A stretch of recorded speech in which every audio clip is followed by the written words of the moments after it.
اب یہ آخری دو رکوع جو ہے سورہ مبارکہ کے، اس میں جو ایک نقشہ کھینچا گیا ہے وہ حضرت مسیح علیہ السلام اور ان کے ساتھ اللہ تعالیٰ کا ایک مخاطبہ اور مکالمہ قیامت کے دن کا، اور اس کے پس منظر میں یہ گویا کہ پوری ایک داستان ایک نئی شان سے سامنے آتی ہے۔ یوم یجمع اللہ الرسل، اس دن کا تصور کرو جس دن اللہ تعالیٰ تمام رسولوں کو جمع کرے گا۔ فیقول ماذا اجبتم، اور پوچھے گا آپ لوگوں کو کیا جواب ملا تھا، آپ کی قوموں نے کیا معاملہ کیا آپ کے ساتھ۔ قالوا لا علم لنا، وہ کہیں گے ہمیں کچھ معلوم نہیں، اللہ تعالیٰ کی جناب میں زبان کھولنے سے بچیں گے۔ انک انت علام الغیوب، اللہ تو سب کچھ جاننے والا ہے، غیبوں کا جاننے والا ہے، علام الغیوب ہے، تمام چھپی باتوں کا جاننے والا ہے، تیرے تجھ پر منکشف ہے۔ اذ قال اللہ یا عیسی ابن مریم، اب خاص پیشی جو ہے وہ ہو رہی ہے حضرت عیسیٰ ابن مریم کی۔ وہ دنیا میں پوجے گئے، اللہ کے بیٹے بنائے گئے، ثالث و ثلاثہ قرار دیے گئے، لہذا اب ان کو جو شرمندگی اٹھانی پڑے گی اللہ تعالیٰ کے سامنے، اس کا نقشہ کھینچا گیا ہے۔ اذ قال اللہ یا عیسی ابن مریم اذکر نعمتی علیک، اور جب کہے گا اللہ تعالیٰ کہ اے مریم کے بیٹے عیسیٰ ذرا میرے ان انعامات کو یاد کرو جو تم پر ہوئے، وعلی والدتک، اور تمہاری والدہ پر ہوئے، اذ ایدتک بروح القدس، جبکہ میں نے تمہیں مدد پہنچائی، تائید کی تمہاری روح القدس سے، جبرائیل کے ذریعے سے، تکلم الناس فی المہد وکہلا، تم نے گفتگو کی لوگوں کے ساتھ، بگھوڑے میں بھی، گود میں بھی، انفینسی میں بھی، اور کہلن، اور پوری طریقے سے جوان، اور پورے طریقے سے ایک ایڈلٹ کی حیثیت سے بھی۔ وَإِذْ عَلَّمْتُكَ الْكِتَابَ وَالْحِكْمَةَ وَالتَّوْرَاةَ وَالْإِنْجِيلَ، اب وہ الفاظ آگے آل عمران والے، اور یاد کرو ہمارے اس احسان کو جب میں نے تمہیں سکھائی کتاب بھی اور حکمت بھی، یعنی تورات بھی اور انجیل بھی، درمیان کا واو یعنی کے معنی میں آئے گا، واو تفسیر۔ وَإِذْ تَخْلُقُ مِنَ الطِّينِ كَهَيْئَةِ الطَّيْرِ بِإِذْنِي، اور یاد کرو جب کہ تم بناتے تھے گارے سے پرندے کی ایک شکل میرے حکم سے، فَتَنفُخُ فِيهِ فَتَكُونُ طَيْرًا بِإِذْنِي، پھر تم اس میں پھونک مارتے تھے تو وہ ایک اڑتا ہوا پرندہ ہو جاتا تھا میرے حکم سے۔ وَتُبْرِئُ الْأَكْمَحَ وَالْأَبْرَصَ بِإِذْنِي، اور تم اچھا کر دیتے تھے مادرزاد اندھے کو بھی اور کوڑھی کو بھی میرے حکم سے۔ وَإِذْ تُخْرِجُ الْمَوْتَىٰ بِإِذْنِي، اور جب کہ تم مردے کو کھڑا کر دیتے تھے، چلنے والا بنا دیتے تھے، بِإِذْنِي، میرے حکم سے۔ وَإِذْ كَفَفْتُ بَنِي إِسْرَائِيلَ عَنْكَ، اور یاد کرو میرے اس احسان کو کہ میں نے بنی اسرائیل کے ہاتھ روک لیے تم سے، ان کے ہاتھ تم تک نہیں پہنچنے دیے۔ یہ وہی واقعہ ہو گیا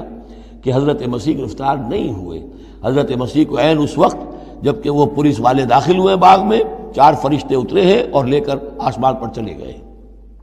وَإِذْ كَفَفْتُ بَنِي إِسْرَائِيلَ عَنْكَ، میں نے ہاتھ روکے رکھے بنی اسرائیل کے تجھ سے۔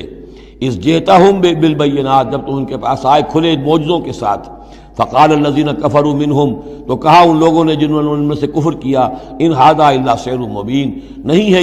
یہ تو بالکل کھلا یقیناً، إِنْ هَذَا إِلَّا، نہیں ہے یہ مگر کھلا جادو۔ وَإِذْ أَوْحَيْتُ إِلَى الْحَوَارِيِّينَ، اور پھر ذرا یاد کرو میرے اس احسان کو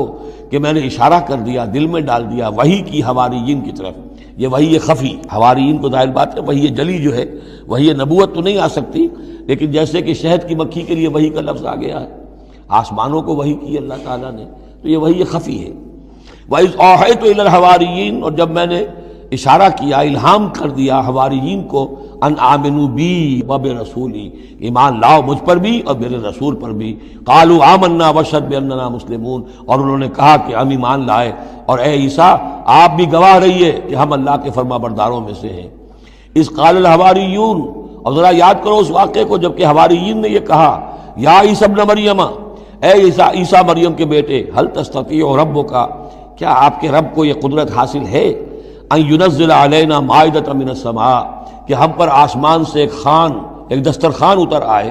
قال اتقوا اللہ ان کنتم مؤمنین، تو عیسیٰ نے کہا کہ اللہ کا تقوی اختیار کرو اگر تم ایمان رکھتے ہو، ایسی دعائیں نہیں کرنی چاہیے، ایسے مطالبے نہیں کرنے چاہیے۔ قالوا نريد ان ناكل منها، انہوں نے کہا نہیں، ہم چاہتے ہیں کہ آسمان سے ایک خوان اترے اور اس میں ہمارے لیے غذا ہو اور ہم اس میں سے کھائیں۔ وتطمئن قلوبنا، اور ہمارے دل بالکل مطمئن ہو جائیں۔ یعنی وہ ایسی بات ہو گئی جیسے حضرت ابراہیم نے کہا تھا ارنی کیف تحیی الموتی، اس طرح کا کوئی مشاہدہ وہ بھی مانگ رہے تھے۔ وَنَعْلَمَ اور ہمیں یہ معلوم ہو جائے پوری طریقے سے ان قد صدقتنا کہ آپ نے جو باتیں بھی ہم سے کہی ہیں بالکل سچی ہیں، کسی شک و شبے کی کوئی گنجائش نہیں، وَنَكُونَ عَلَيْهَا مِنَ الشَّاهِدِينَ اور ہم ان تمام باتوں پر پورے پورے گواہ بن جائیں، ہمیں وہ یقین کامل حاصل ہو جائے کہ پھر ہم آپ کی جانب سے جب تبلیغ کریں لوگوں کے اندر تو ہمارے اپنے دل میں کہیں کسی شک و شبے کا کوئی کانٹا چبھا ہوا باقی نہ رہ گیا ہو۔ قال عیسی ابن مریم تو اس پر حضرت عیسیٰ ابن مریم نے دعا کی، اللہم ربنا انزل علینا مائدۃ من السماء، اے اللہ، اے ہمارے رب، اتار دے ہم پر ایک دسترخوان، ایک خوان بھرا ہوا آسمان سے، تکون لنا عیدن، وہ ہمارے لیے ایک عید بن جائے گا، جشن کی بات ہو جائے گی، آسمان سے خاص تیرے ہاں سے کھانا ہمارے لیے آئے، لأولنا وآخرنا، ہمارے پہلوں کے لیے بھی پچھلوں کے لیے بھی، وآیۃ منک اور ایک نشانی بن جائے گی تیری جانب سے، وارزقنا اور ہمیں رزق عطا فرما، وانت خیر الرازقین اور یقیناً تو بہترین رزق دینے والا ہے۔ قال اللہ، اللہ نے جواباً ارشاد فرمایا، انی منزلها علیکم، ٹھیک میں نازل کر دوں گا وہ تم پر، فمن یکفر بعد منکم، لیکن پھر اس کے بعد جو کوئی کفر کی روش اختیار کرے گا، فانی اعذبہ عذابا لا اعذبہ احد من العالمین، پھر اس کو میں وہ عذاب دوں گا جو تمام جہانوں میں کسی اور کو نہیں دوں گا۔ یعنی جب اس طرح کا خرق عادت کوئی چیز دکھا دی جائے، کھلا معجزہ، پھر رعایت نہیں ہوتی۔ چنانچہ قوموں کا معاملہ یہی تھا، قوم سمود نے مطالبہ کیا حضرت صالح علیہ السلام سے کہ ابھی اس چٹان میں سے ایک گابن جو اونٹنی برآمد ہو جانی چاہیے، وہ اونٹنی جو ہے برآمد ہو گئی، لیکن اب رعایت نہیں تھی۔ اب اگر ایمان نہیں لاؤ گے تو اب کہہ دیا گیا چند دن ہے، تم بس ہو گے، اب اس کے بعد ختم ہو جاؤ گے۔ اس لیے کہ اس قسم کی نشانیاں دکھانے کے بعد پھر وہ رعایت نہیں رہتی، مہلت ختم ہو جاتی ہے۔ یہ بات بہت تفصیل سے آئے گی سورہ شعراء میں کہ اے نبی، یہ جو آپ سے نشانیاں مانگ رہے ہیں اور ہم نہیں دکھا رہے،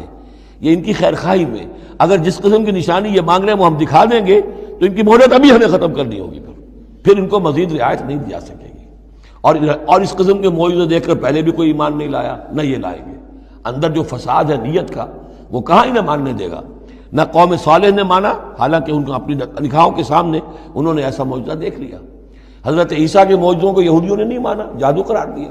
تو معجزے سے ایمان تو کوئی لایا نہیں، سوائے وہ جادوگر جو تھے حضرت موسیٰ علیہ السلام سے جن کا مقابلہ ہوا تھا۔ باقی یہ کہ عام قوم جو ہے، فرعون تو ایمان نہیں لایا، فرعون کے جو درباری ہیں وہ ایمان نہیں لائے۔ تو اس لیے یہ جو ہوتا ہے کہ اگر کوئی اس قسم کی نشانی دکھا دی جائے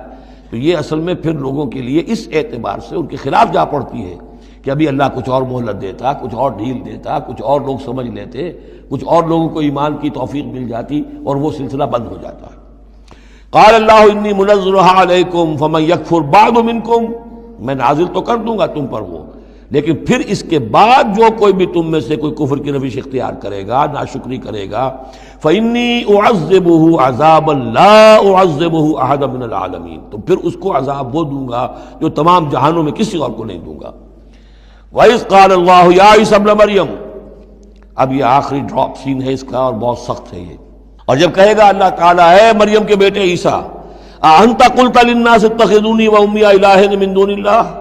کیا تم نے کہا تھا لوگوں سے کہ مجھے اور میری ماں کو بھی الہ بنا لینا، معبود بنا لینا اللہ کے سوا، تم نے کہا تھا؟ قال سبحانک، حضرت عیسیٰ فرمائیں گے، عرض کریں گے، اللہ تو پاک ہے، ما یکون لی ان اقول ما لیس لی بحق، میرے لیے کیسے ممکن تھا کہ میں وہ بات کہتا جس کے کہنے کا مجھے کوئی حق حاصل نہیں۔ ان کنت قلتہ فقد علمتہ، اگر میں نے وہ بات کہی ہوتی تو پروردگار وہ تیرے علم میں ہوتی۔ تعلم ما فی نفسی، تو جانتا ہے جو کچھ میرے جی میں ہے، ولا اعلم ما فی نفسک، میں تو نہیں جانتا جو تیرے جی میں ہے۔ انک انت علام الغیوب، یقیناً تو تمام غیبوں کا جاننے والا ہے، حقیقت تیری نگاہ کے سامنے تو موجود ہے۔ ما قلت لہم، میں نے ہرگز ان سے کچھ نہیں کہا، الا ما امرتنی بہ، مگر وہی کچھ جس کا کہ تو نے مجھے حکم دیا تھا، ان اعبدوا اللہ ربی و ربکم، اور وہ یہی بات تھی کہ میں نے ان سے یہی کہا تھا کہ پرستش کرو اور بندگی کرو اللہ کی جو میرا بھی رب ہے اور تمہارا رب ہے، مجھ بھی رب ہے۔ وکنت علیہم شہیدا ما دمت فیہم، اور میں تو ان کے اوپر جب تک ان میں موجود تھا ان کا نگران تھا، ان کے اوپر میں ان کی دیکھ بھال کر رہا تھا۔ یہاں یہ خبردار ہونا نگرانی کرنے کے معنی میں ہے۔ وکنت علیہم شہیدا ما دمت فیہم فلما توفیتنی، جب تو نے مجھے اٹھا لیا، اب یہاں بھی توفیتا موت کے معنی میں نہیں ہے، انی متوفی کا، وہ یاد رکھ لیجیے ساری بحث جو میں کل کر چکا ہوں۔ جب تو نے مجھے اٹھا لیا، کنت انت الرقیب علیہم، تو اس کے بعد تو ظاہر ہے کہ تو ہی نگران تھا ان پر، وانت علی کل شیء شہید، اور یقیناً تو ہر چیز پر نگران ہے، ہر چیز پر گواہ ہے، ہر چیز سے باخبر ہے۔ ان تعذبہم فانہم عبادک، اگر تو انہیں عذاب دے تو وہ تیرے بندے ہیں، تجھے کل اختیار حاصل ہے، جس طرح چاہے عذاب دے۔ وَإِن تغفر لَهُمْ، اور اے اللہ اگر تو انہیں بخش دے، فَإِنَّكَ أَنْتَ الْعَزِيزُ الْحَكِيمُ، تو زبردست ہے، حکمت والا ہے۔ یہ بہترین انداز ہے، میں درخواست بھی ہے، معافی کی درخواست بھی ہے، وہ اپنی شفقت رافت نوع انسانی کے حق میں انبیاء کے اندر جو ہوتی ہے، لیکن اس سے آگے بڑھ کے بھی نہیں کہہ سکتے۔ مقام عبدیت یہی ہے، العبد عبد وإن ترقى والرب رب وإن تنزل، اختیار تیرا ہے۔ ان تعذبہم فإنہم عبادک، اے اللہ تو اگر انہیں عذاب دے تو تیرے بندے ہیں، تیری مخلوق ہیں۔ وإن تغفر لہم، اور اگر تو معاف فرمانا چاہے تو تجھ سے تو کوئی بات پرس نہیں کر سکتا، کوئی جواب طلبی نہیں کر سکتا کہ تو نے کیسے معاف کر دیا۔ وإن تغفر لہم فإنک انت العزیز الحکیم، تجھے ہر اختیار حاصل ہے، تو زبردست ہے، حکمت والا ہے۔ قال اللہ ھذا یوم ینفع الصادقین صدقہم، اللہ فرمائیں گے، اب جیسے میں نے ڈراپ سین کہا تھا، یہ پوری پیشی جو ہے اس کا آخری نقشہ کیا ہوگا، اللہ فرمائے گا یہ آج کا دن وہ ہے جس دن سچوں کو ان کی سچائی فائدہ پہنچائے گی۔ قال اللہ ھذا یوم ینفع الصادقین صدقہم، ان کا صدق ان کے حق میں مفید ہوگا۔ لہم جنات تجری من تحتہا الانہار خالدین فیہا ابدا، ان کے لیے باغات ہیں جن کے دامن میں ندیاں بہتی ہوں گی، ان میں وہ ہمیشہ ہمیشہ رہیں گے، فیہا ابدا۔ رضی اللہ عنہم ورضوا عنہ، اللہ ان سے راضی ہو گیا اور وہ اللہ سے راضی ہو گئے۔ یہ آخری مقام ہے، رضامندی باہمی، اللہ تم سے راضی، تم اللہ سے راضی۔ رضی اللہ عنہم ورضوا عنہ، ذالک الفوز العظیم، اور یہی ہے بہت بڑی کامیابی۔ للہ ملک السماوات والارض، اللہ ہی کے لیے ہے آسمانوں اور زمین کی بادشاہی، وما فیہن، اور جو بھی ان سب میں ہے اس کی بادشاہی، اس کا اختیار اسی کے ہاتھ میں ہے۔ وہو علی کل شیء قدیر، اور وہ ہر چیز پر قادر ہے۔ یہاں اللہ کے فضل و کرم سے سورہ انعام، سورہ مائدہ ختم ہوئی، نوٹ کر لیجئے، سورہ نساء پر پہلی منزل ختم ہو گئی تھی، سورہ مائدہ پر مکی اور مدنی جو سورتوں کے گروپ سے ان کا پہلا گروپ ختم ہو گیا۔ ایک مکی سورت سورہ فاتحہ، اگرچہ حجم میں بہت چھوٹی، مانن بہت عظیم، پورے قرآن کے ہم وزن۔ وَلَقَدْ آتَيْنَاكَ سَبْعًا مِّنَ الْمَثَانِي وَالْقُرْآنِ الْعَظِيمِ، یہ سورہ ہجر میں آیت پڑھیں گے، اور اس کے بارے میں یہی رائے ہے مفسرین کی کہ یہ سورہ فاتحہ کے بارے میں۔ لیکن چار یہ عظیم ترین صورتیں جو ہیں، جو مدنیات ہیں، بقرہ، آل عمران، نساء اور مائدہ، اور دو دو کے جوڑوں کی شکل میں۔ ان کا عمود کیا تھا؟ ایک تو شریعت آسمانی مکمل، نمبر دو اس میں اہل کتاب سے گفتگو، رد و قضا، ان پر الزام، انہیں دعوت، وہ سارا جو کچھ تھا، ان کی غلط باتوں پر تنقید، ان کی غلط عقائد کی نفی، ان کی تاریخ کے اندر جو جو اہم واقعات ہیں ان کا تذکرہ،